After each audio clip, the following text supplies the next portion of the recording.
Hello friends. I want to go over a basic finger picking exercise with you today, as promised, to kind of get us all set up to do some Travis picking style accompaniment to some of the lessons we do in the future. So I've got this little rhythm going with my thumb. I've got a G chord fingering here on my left hand, and I'm just doing an alternating bass between string 6 and string 4. I'll slow it down a little bit. And this is the foundation for finger picking, or Travis picking if you want to call it that. The style that I want to show you.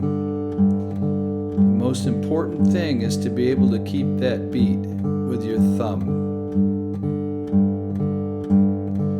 I'm going to play through the exercise once, and then we're going to go over some of the fundamentals.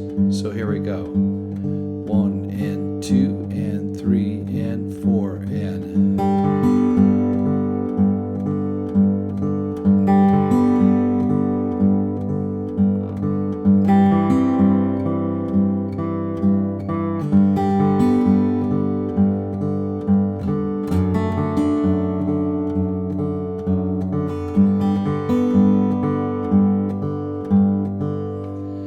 That was it.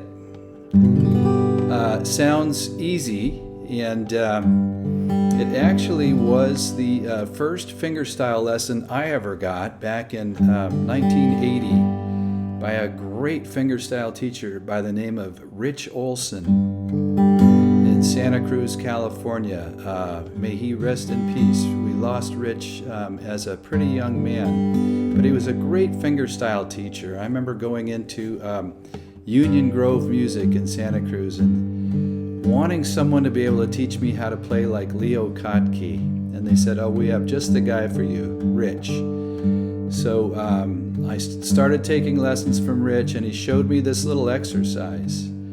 And for a week, that's all I did was play this exercise. And it took a lot of practice. It probably took half an hour a day, twice a day, so an hour a day. To get this down. And even then, when I tried to play it for him a week later, after my first lesson, I really struggled with it. So it takes practice is the whole point. So let's talk about finger placement. So I rest my pinky, when I'm doing this exercise, I rest my pinky on the top of the guitar. Kind of gives me an anchor point, and yeah, it's just a nice position. And then I've got my index finger over the G string, or string 3, my middle finger over the B string, or string 2. So it's kind of as if these were defense players, and they're playing man-to-man defense, and the index finger is covering string 3, or the G string, and the middle finger is covering string 2, or the B string. And your thumb covers strings 6, 5, and 4. Okay, so I've got my pinky resting on the top of the guitar, and then I noticed as I was doing this, in this particular exercise, my ring finger is resting on string 1.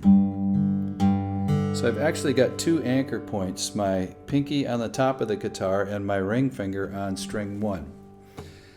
So getting back to this alternating thumb, so I'm going from string 6, which is fretted on the 3rd fret with that G chord, to string 4. And what I'd recommend is just internalizing this. Do this for as long as it takes to be able to keep that rhythm going. And you see, I can do this while I speak because I've done it so much in my life, it's muscle memory now. Okay, so the exercise starts off with a 1 and 2 and 3 and 4 and then on the 5th pluck of the 6th string, you do a. So you're interspersing an index. You're hitting the thumb on the 4th string, and then hitting or pulling up on the 2nd string with your middle finger.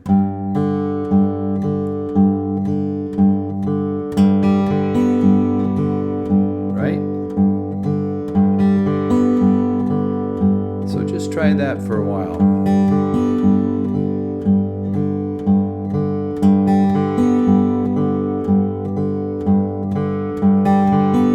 That's just a G chord.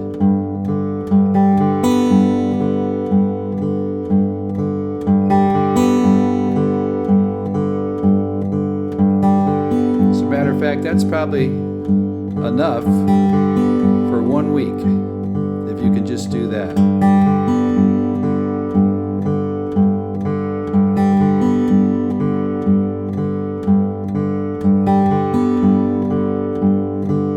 And now you are Travis picking.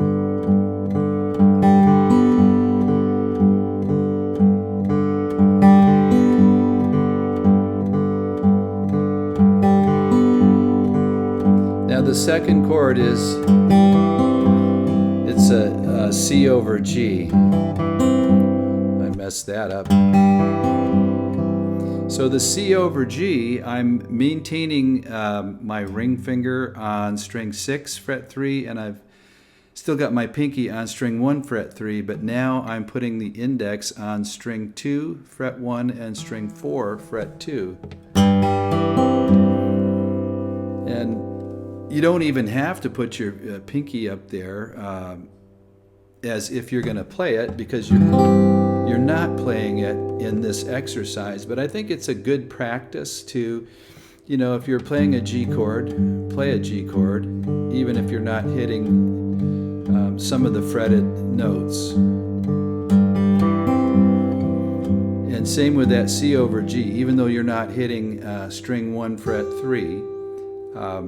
It's still worth hitting the or placing your fingers correctly to get that chord as if you were strumming it. Okay, so again, the second chord is that C over G, and then back to the G. Then we go to a form of a D. So in this case, as I usually do, I use my thumb to fret the 6th string on the 2nd fret. I've got my index finger on string 3, fret 2, and my ring finger on string 2, fret 3. But if you're not cool with using your thumb like that, you can use your index down on string 6, fret 2, middle on string 3, fret 2, and ring on string 2, fret 3.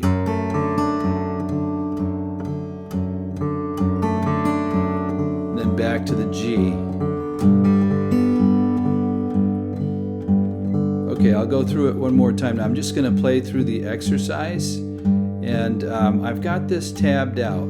So I'm going to see if I can get YouTube to accept my tab, and I'll put the tab down in the comments section. So it starts off with 1 and 2 and 3 and 4 and.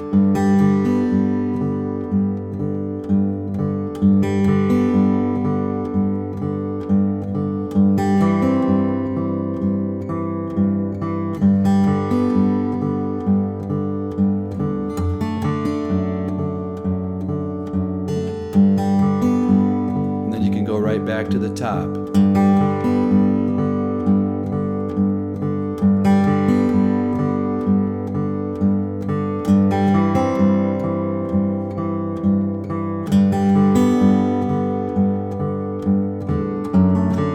Oops.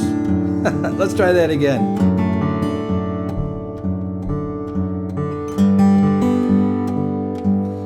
Okay.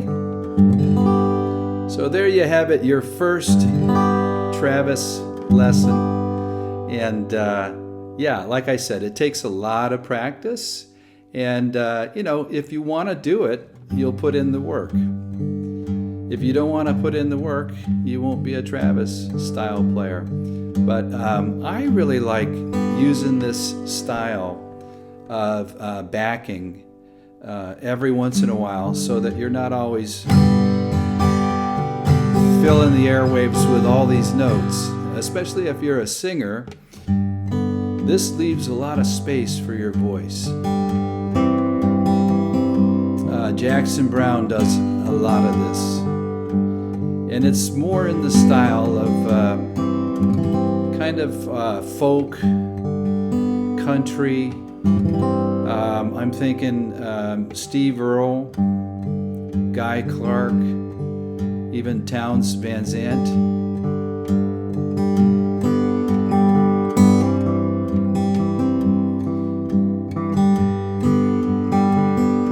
But it's really a good skill to develop. So I'm going to press the issue here. I'm going to send this out to you, and then in the future, we'll start mixing in some songs with a Travis picking background. So anyway, I hope you work hard at this if you want to do it. And if you have any questions, feel free to leave them in the comments section in YouTube. I'll be happy to get back to you. As I mentioned a couple days ago, I'm headed off on a little adventure overseas. Going to be gone till mid-March. So, but I'll be keeping an eye on my YouTube channel. So if people have questions on this Travis picking, I'll be happy to answer them. Okay? So anyway, have fun with your Travis picking exercise, and I look forward to sending you another lesson very soon. Until then, adios, my friends.